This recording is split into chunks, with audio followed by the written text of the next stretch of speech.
God has richly blessed us to live in this country, the United States of America. This little memorial in Elizabethtown, Kentucky, just a little nature park off the main road.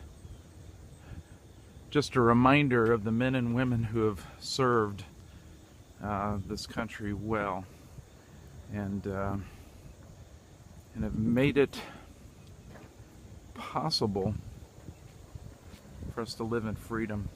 Freedom comes with a cost. We live in a sinful world that Jesus Christ came to redeem, but not all people accept that gift of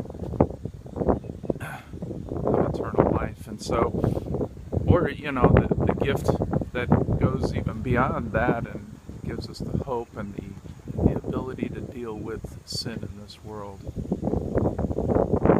So in the meantime, our governments, our soldiers, our military, our leaders, they all scramble to try to find ways to live in a free world in the midst of chaos. It's 2016, September 15th.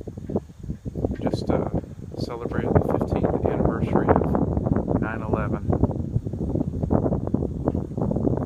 And I drove by this and I just was thinking about our country and how God has richly blessed us.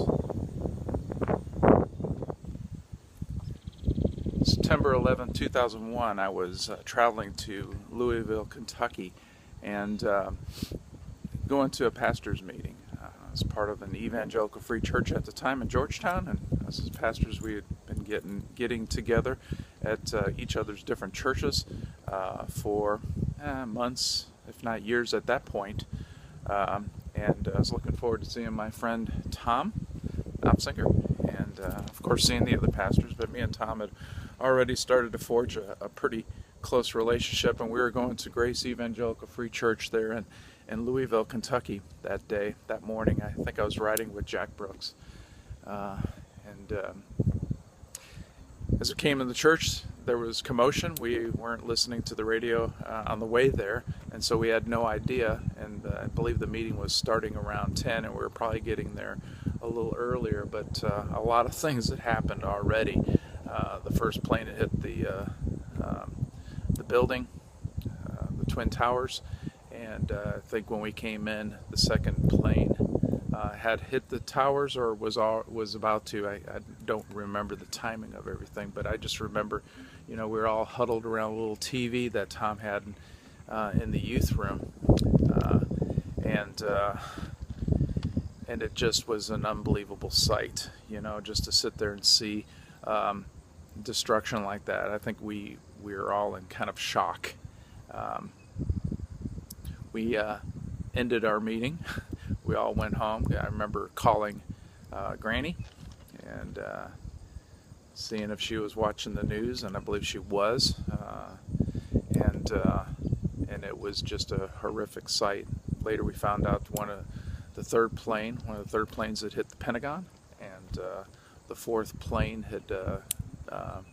was supposedly scheduled to hit the White House, but was averted by some heroic efforts. An amazing story in the midst of some tragedy. We live in a world it is full of evil, and we live in a culture right now that does not want to call evil evil, has no understanding of that. If it does use the word evil, it does not quite understand how to deal with it and what the Bible says about it. Ephesians 6 talks about girding ourselves up with the full armor of God, wearing the full armor, putting on the full armor of God. And as much as our military would like to think that they gird themselves up for whatever evil we need to deal with, it's just not going to be enough. Current state of affairs are very ominous, because as you look at terrorism around the world, it's just everywhere, and it's hard to plan for attacks that come. And so our military, as fine as they are, and as much as a appreciative as I am being here in central Kentucky, not far from Fort Knox, which has quite a bit of an impact on our family in different ways. People that we know and have been a part of that that fort. I love the military, and I love what they have done for our country, but only God is going to be able to see us through. And he says in his word there's going to be wars and rumors of wars, and then the end will come. Jesus is coming back. This world is not all that there is, and we're going to have to endure a lot of trials and suffering along the way and persecution.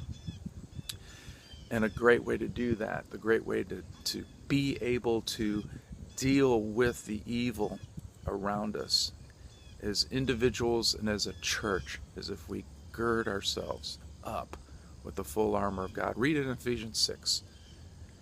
Put that armor on daily, if not minute by minute, because we are prone to wander. We are prone to think we can figure this thing out on our own apart from God, but we can't. We just can't. I love you all. It's September 15th, 2016.